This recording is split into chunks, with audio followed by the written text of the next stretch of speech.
This is a production of SDPB.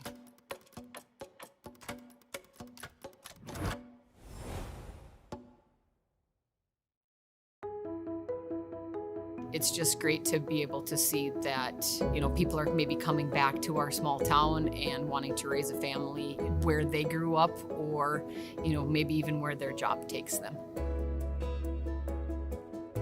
Small town South Dakota there's no drawback. Every time you have a need, people come through. Join our crew as we meet the people who are growing, loving, writing, and playing in Britain. Greetings from Britain. Greetings from Britain. Greetings from Britain. Greetings from Britain. Greetings from Britain. Greetings from Britain. Greetings from Britain. Greetings from Britain. Greetings from Britain. Greetings from Britain. Greetings from Britain, South Dakota.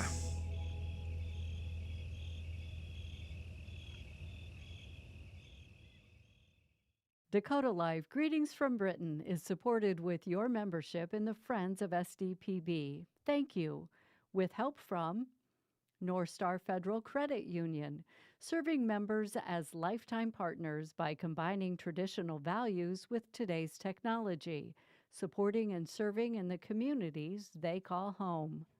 And from AgTegra Cooperative, an ag partner that shares the values of its members, strong, stable, dependable, and local.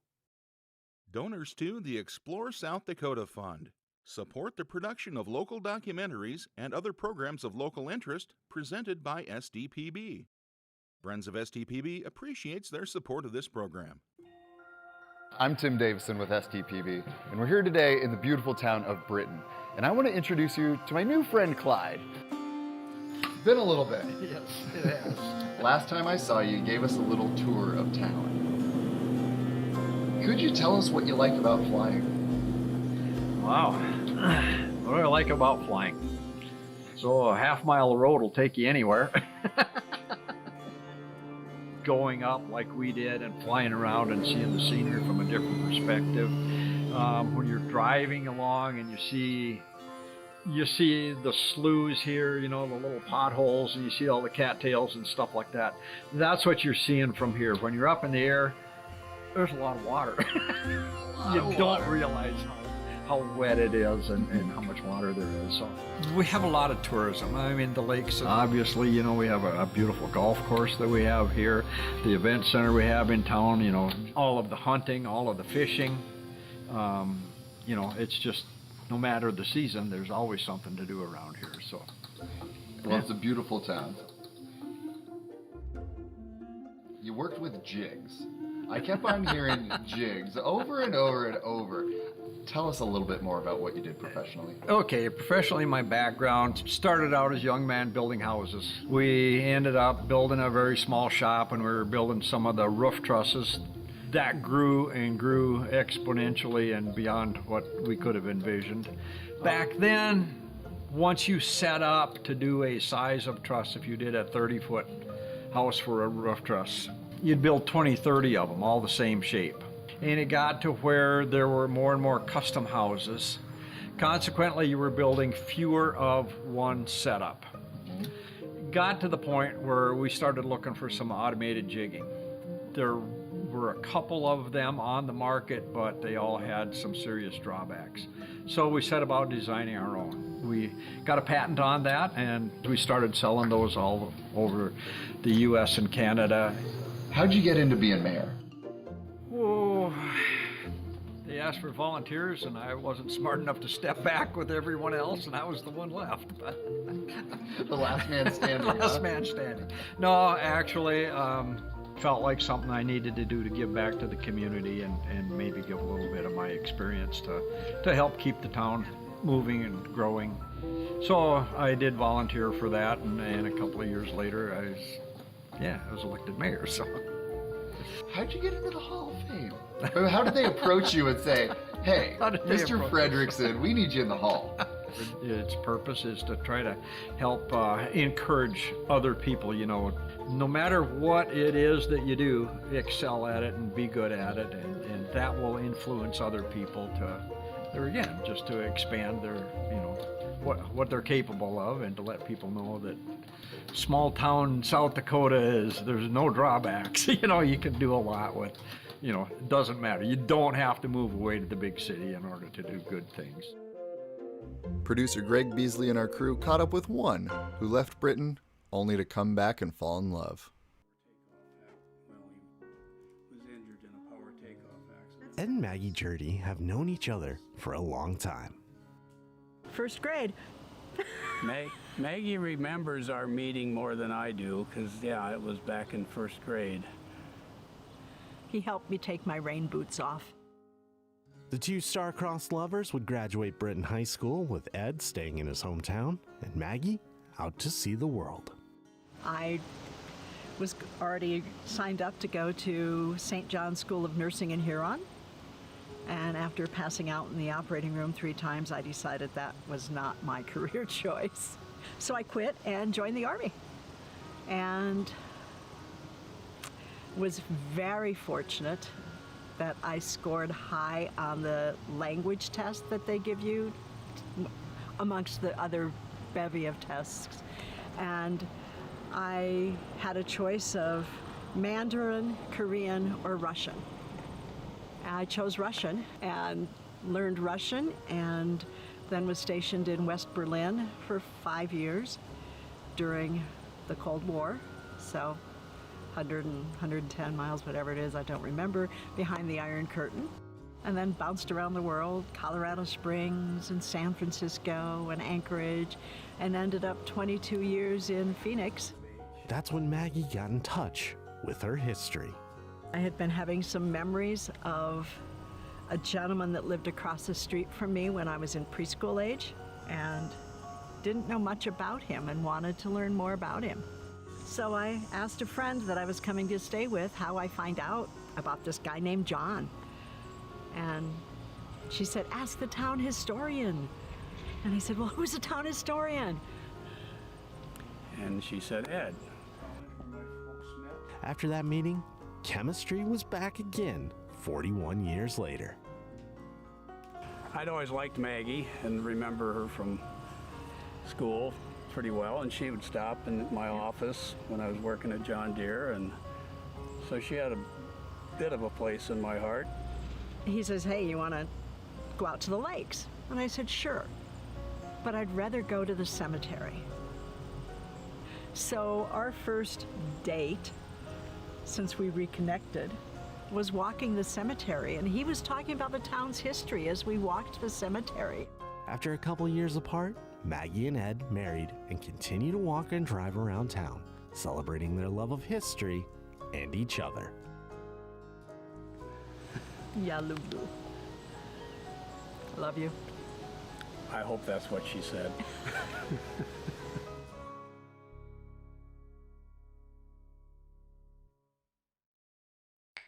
Britton is beautiful. It's nestled in a landscape dotted with lakes. And not just any lakes, glacial lakes. The lakes are what remains from a glacier that crept right up to town limits, stopping just 5 miles away before receding. If you look to the horizon, you'll see a skyline shaped by that glacier. The block of ice also left a 5-degree temperature difference in its wake that you can still feel to this day. In 1884, when Britton was founded, its residents did not plan on going at a glacial pace. In a 3-month span, the settlement went from 1 claim to 41 buildings. That's quite a building boom. In the late 1800s, the town was known for its merchants and businesses. A resident could find just about everything that they needed, and then some. It's about the same today. There's a lot of current-day Britton that has roots placed solidly in the past. That's because Britton's history is something its people are proud of. There's the Prairie Rock Museum of Marshall County, which is completely ran on donations by volunteers. It houses thousands of historic items, including military uniforms worn by Britton's citizens. The museum is named after a rock that was discovered by a rancher just outside of town. The rock's face is layered with handprints from history. The people who left them were saying, "We are here. We are here." It's a tradition that the people of Britain have continued, including filmmaker and theater owner Ivan Vesey. His lens captured everyday footage of Britain's citizens in the 1930s. The result? Reels and reels and reels of history. Scenes from the past for you to see now in your present. But more on that later. First, we're going to learn about the Buckhorn Rodeo and the original 10. Plus, we'll meet the current residents who are working to preserve their legacy by focusing on a history you can't experience just walking down the street. They're focused on a more wild town tradition. Producer Kate Lundahl takes us there now. It's a beautiful night for rodeo in God's country. This is coming from a child's perspective, okay? This is my dad's place. I was only 12 or so at the time when it first started. Keep in mind, I was 7. My dad and Kay's dad, Ed, were super good friends. So he came out here with him one time and saw this area down in here and said that would be a beautiful place for a natural bowl arena. And I remember coming up over that hill and seeing the posts going in the ground and thinking, this is really cool. In 1972, the arena was brought to life, and the hillside seating was packed for the first Buckhorn Rodeo, thanks to a group remembered as the Original 10. They were just 10 guys that some loved horses and rodeo, and others just had money they were willing to help with. So that's how they all came together and built this whole place. Some of my best family memories come from getting ready for rodeo. Back when I was a kid, everything was done by hand. We have a lot of our signs painted still by hand now, and it was hours and hours of just family time spent together, listening to the radio, you know. It was awesome. That handiwork is still seen at the rodeo today, in the signs covering the fence, new construction, and even the Buckhorn Rodeo flag itself, sewn by Susan's mom, Carolyn Andrews. The flag symbolizes something special about this rodeo, and it's become an important part of a growing tradition.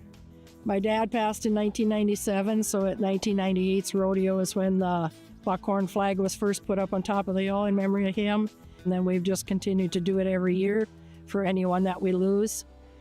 And then when my brother died, he was a rodeo clown and our bullfighter. So we put the clown car up there. I didn't know it was going to get put up there. I was very surprised when they put it up there, but it was a very good memorial because he would go to parades and stuff as a clown and drive that goofy car. The rodeo brings families together, working from the beginning of the season till the last trailer leaves, and every helping hand is needed. When I was little, we used to sell pop outside of the concession stand, and you'd get a ticket, and so friends and I would take tickets for the pop and then give pop to everybody. I got older and I started running the kids events. They don't really realize how big the arena is until they get in there, and they love to be out there and part of the rodeo, and that's just fun to see. So went from little to big real quick, it feels like.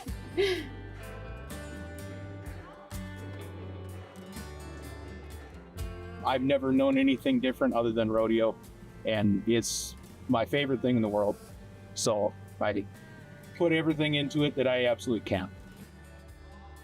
We grew up around doing it, parents doing it, grandparents. We're the third generation, and I've got a little daughter, she'll be the fourth. Mainly why we're doing it, for me anyway, I like to keep it going for my family and all the families that put all this time into it. There's pride in it, there is satisfaction seeing it all come together. It's definitely a big part of my life, it's a part of me. I don't know if I would know what to do without having this rodeo up here every year. The Buckhorn Rodeo always begins with a moment to pause and reflect on the memory of people who have made their mark on this arena. In 2024, the association mourned the loss of 3 members. It was my idea to put the cross on the hill, and my son made that, and then he put a prayer on it, and it means a lot to me. It'll be surrounded by American flags in memory of the 3 we've lost this year, and it will stay up there forever. It really describes how we live our life around rodeo. We thank God every day that we can get to enjoy this sport, and we get to do it every year. You just can't replace people. So we have to do what we can to remember them and honor them. We take the flags and things down every year, but the clown car and the cross will stay up there for eternity. As cowboys, Lord, we don't ask for any special favors. We ask only that you let us compete in this arena, as in life's arena. Auction starts here. All right, I got 50 now, 60. Now 50, now 60. We got 60 right there, now 70. I got 60 over here, now 70, 70. What do you give me, 71? I got 70, now 80, now 80. My husband had grown up with pie every weekend. I continued that tradition. And for all of our married life, he had pie every weekend. And the day he died, we knew what time he died. I was gone because his pie was still sitting on the table by his chair. But anyway, that's how I got into pie. When most people think of pie, they think, good. But pies that do good, only here in Marshall County. Oh, yes. Now we got a sour cream and raisin pie made by Carol Jones. 320, gotta go. Now 30, now 40, now 50, now 60, now 70. This is fun. Now 80. Sold it in the back. 270. 34 buys. Give me. Patty Rohr with the Britton Area Foundation is team leader of Archie's Turtles, which puts on the event. I'm just one part of it, of a team of 12 or 13 people that put this thing together. So it certainly isn't all about me. A lot of the setup and all of that is done by Todd's Tavern itself. And there's a lot of people that donate. Not just pies, bars, baked items, but there's some farm toys and just other things that people want to bid on. They just plan for it and they do it year after year after year. Thank you so much for coming. South Dakota Public TV, thanks for being here. I might not be a pro like Carol, but I cooked up something for the occasion. It's an apple pie. All right. How do you give me 35, 40 now, 45 now? 50? The auctioneer's name is Scott Bush, and Scott has been auctioneering for a long time. Now 21 time, 221 time. Tim, I'm telling you what, your next telethon, you should be selling your pies. He will make this so much fun. I got $410 on Tim's pie now. 410. And if things start to drag, he has a way to speed it up, and that's kind of what it's all about, because we have a lot of items to auction in a short amount of time. Sold it, Todd, your way, $500. Thank you, Tim. The money goes to the American Cancer Society for the purpose of cancer research. Every family is touched by cancer. This auction, like with most recipes, start with ingredients that look very different. But with hard work and a little time, they can become something incredible. My daughter got cancer when she was a freshman in college. We took her to the doctor and he said he was sure she had Hodgkin's disease. She lives in Rochester, lucky for her. She was a disc jockey, did the early morning show and stuff, and she got involved with Relay for Life down there. She kept saying, "You should do this in Britain, Mom. You should do this in Britain." And I said, "We just don't have the per capita people." She said, "It would work." So my friend Cleo and I started it 25 years ago, last year, and we raised over $1 million out of this little community. It was a big endeavor. It was something that had never been done. But once it had been done, Marshall County Relay for Life inspired other fundraisers throughout the year and throughout the county, including the Amherst Pie Auction. People come and bid, and that is their contribution to fight cancer. Like all relays, we pass the baton and the race keeps going. 2 years ago, Carol and Cleo officially passed theirs to Cindy and Marie. Now, producer Jonathan Raffs and our crew showcase another Britton institution whose baton has been passed for over 100 years.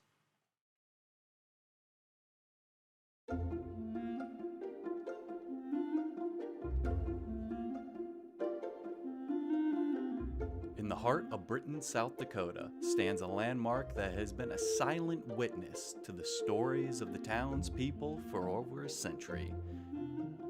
Built in 1915, the Strand Theater has been a place for the community to come together, grab a popcorn and drink, and escape into the magic of the silver screen. And it's been the Strand Theater because that was a chain of theaters at that time. And it was built as a dual-purpose theater and also vaudeville shows. Piano would go down into the basement, and then they'd have the piano there for the social club that was in the basement at the time. This theater has a pretty rich history, and it really became very important when the films that Ivan Bessie, he was the projectionist here for many years. He had been asked by the first owner, the Bakers, to do a gimmick, something to get people to come into the theater during the Depression. And that was 16 millimeter film clips. So Ivan would go up and down the town, and he'd get people walking up and down the street, football games, corn husking tournaments, buildings getting moved, people swimming at the swimming pool, the whole thing. And was done to get people to come to the theater to see if they were going to be on the big screen that night. And the number of ladies going down the street when he came with the camera, they'd go like this to hide, and you know, they didn't want to be a part on the screen at all, but it's kind of funny, actually. Not many theaters can say they've got that kind of history. I think it was in the 1950s, Ivan actually bought the movie theater. And so he had it all these years, from 1958, I think, 57, 58, until, you know, I came along in the 80s and bought it. Tom Farber has been the owner of the Strand Theater since 1988. Over the last few decades, he and his team have worked to preserve the theater and keep its legacy alive.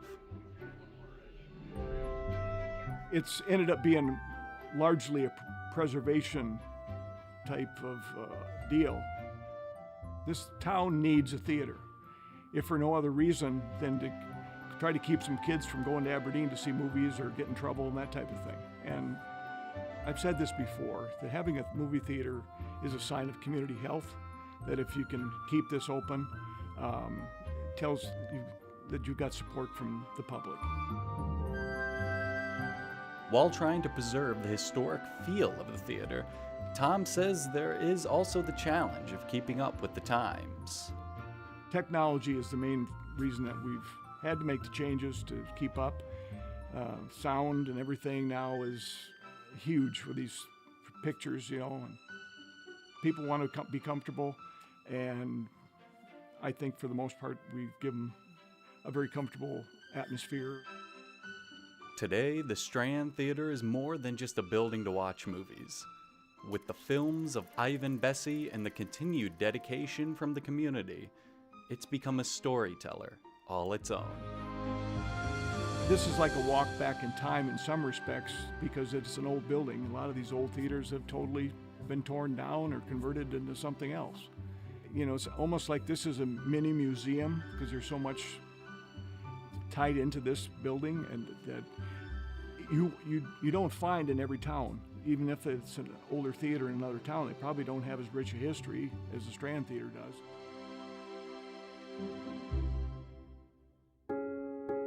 The community is so supportive in our school and in our school district. You try and remember things that happened in high school, but football seems to be what just kind of sticks, you know, with people. It's interesting to see just how much it's grown, or how much the fans love, you know, going out on Friday nights in the fall. Britton might be a small town, but that hasn't stopped its athletes from reaching for greatness. Dallas Goddard graduated from Britton Hecla and walked on at SDSU and played for the Jackrabbits, and then was drafted by the Philadelphia Eagles. Fires to the end zone, and it's caught by Dallas Goddard. While there have been many memorable athletes in Britton's history, the impact of one recent grad has been profound. Didn't make it. And it's a fumble. It's recovered by the Braves. The ball game's over. The Braves have won it on a fumble at the goal line.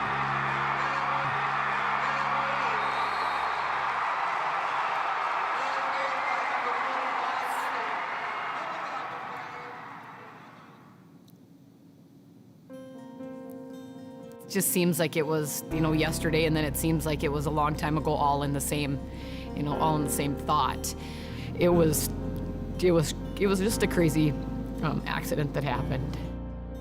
The junior quarterback took a hit while throwing a touchdown pass, and after the 2-point conversion, he returned to the sideline and collapsed. I was at that game, and we could tell something was wrong. Trevor was diagnosed with a traumatic brain injury and would spend the next 5 months in the hospital. Almost as if this is a tribute to their teammate. And I think you're absolutely right. As you see Trevor Zuelke's helmet and uniform there, they're remembering him, and I think the coaches got together to do a little tribute play. After the state championship, longtime head coach Pat Renner would resign. The following season, Coach Jacob Skogstad took the helm. Yep, it's a truly special game. The emotion, the passion, the hard work. Football does a great job of emulating life. There's ups and downs in every football game, just like there's ups and downs in everyone's life, and the goal of a successful football team is to stay even keeled during those. I immediately knew the impact that Trevor had on the community and on the football team. I came up here for my interview, driving down Main Street, and the number 10 is plastered on all of the businesses, on the windows, and I remember watching that championship game and kind of being taken aback by the support for him and his family during that time, still having his jersey on the sidelines. And then when I got to meet Trevor and see the kids around Trevor that were his age and younger, you could just really tell the kind of kid that Trevor was. Trevor's such a sports person and loved kids, loved community. The family started their #4Trevor program, bring awareness to TBIs and just injuries that happen. It's just been great for our community. Taking a deep shot for Goddard. He's open. He's got it. And he's got a touchdown. Oh, Dallas Goddard, what a drive. When they saw the work that he was going through and the struggles that he was going through, it really just cemented home that everybody can do more than what they think they can do. This past year, Coach Skogstad and I talked about what could we do with Trevor passing away, this year. All of our boys' helmets had a little football with the number 10 on it. So we decided every team that we played to give them a sticker if they wanted to wear it. Our football team still lives by a lot of the principles that Trevor instilled on them when they were in 4th and 5th grade. They were watching Trevor, and he was like their superhero on the football team, just like they're in that position now for our young kids in Britain. It really impacted our football team because everybody is trying to do just a little bit more to better themselves, to better their team, watch a little bit more film, get 2 more reps in the weight room, a couple more sprints after practice, just to really empty the tank and leave it all out there.